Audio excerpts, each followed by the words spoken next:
All right, straight up, just on real quick, I want to talk about Keen Parts for a minute.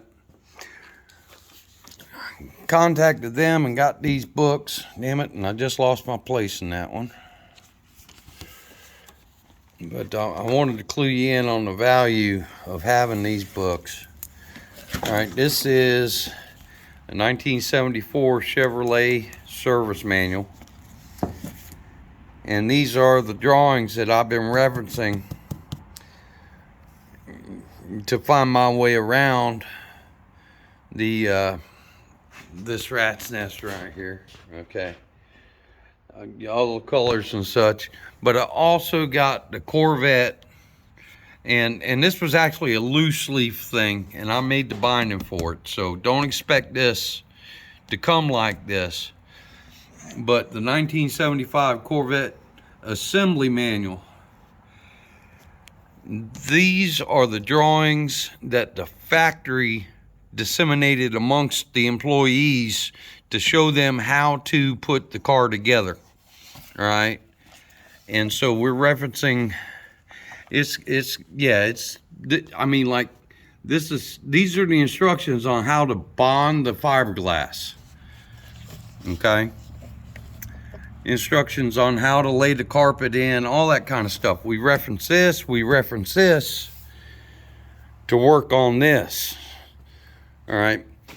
And just a shout out to Keen Parts. Thank you. They're not a sponsor, but we are getting a little bit of consideration.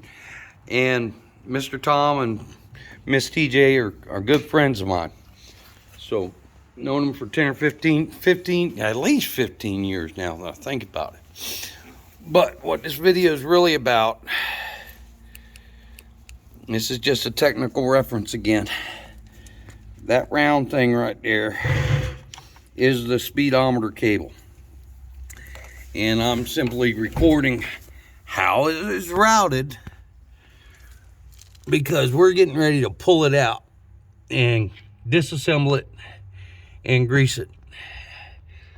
Anyway, it comes right through the top and ends up right on top of this support. And here's that ugly little well we put for that steering drop. But now we're going to go outside and underneath.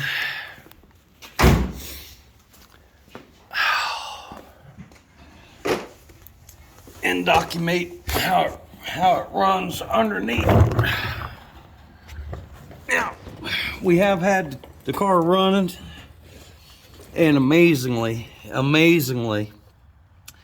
that steering cylinder right there, before we ever started it up or yanked on the steering wheel too hard, all right,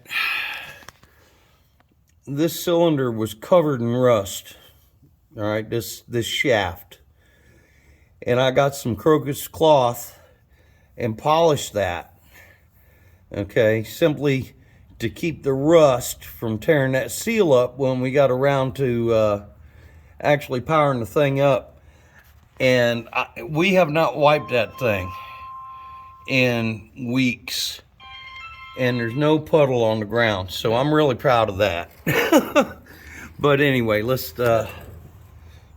get to these details real quick. All right. Not much.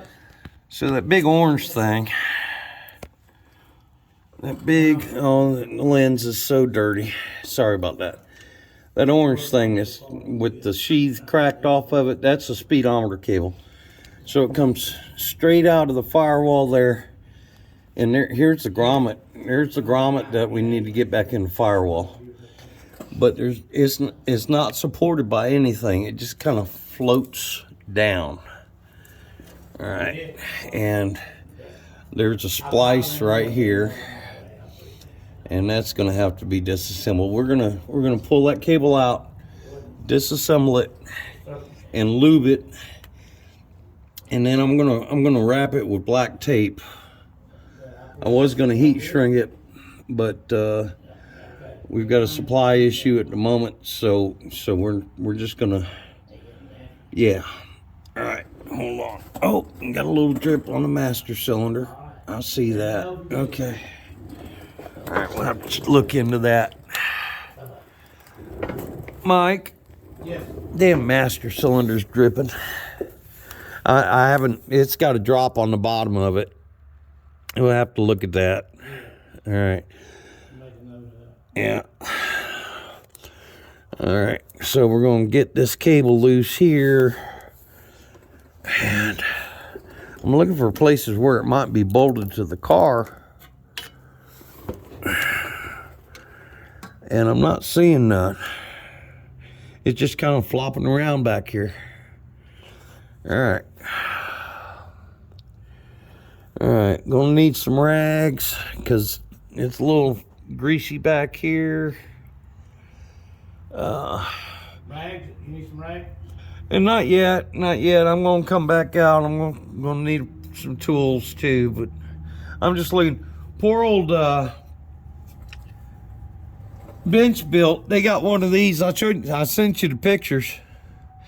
It surely looks like if you pull the transmission on this thing, you gotta get the engine out. Oh, wait a minute. No, never mind. There is a bolt-in cross member. All right. But the exhaust goes through that bolt-in cross member. Oh, ain't that a pain? Yeah, I know why I did that. Yeah. Well, I know why I did it. it's ground clearance. Did it for room. Yeah. Yep, ground clearance. Ground clearance, yeah. Yeah. All right. Okay. Here we go. Ugh.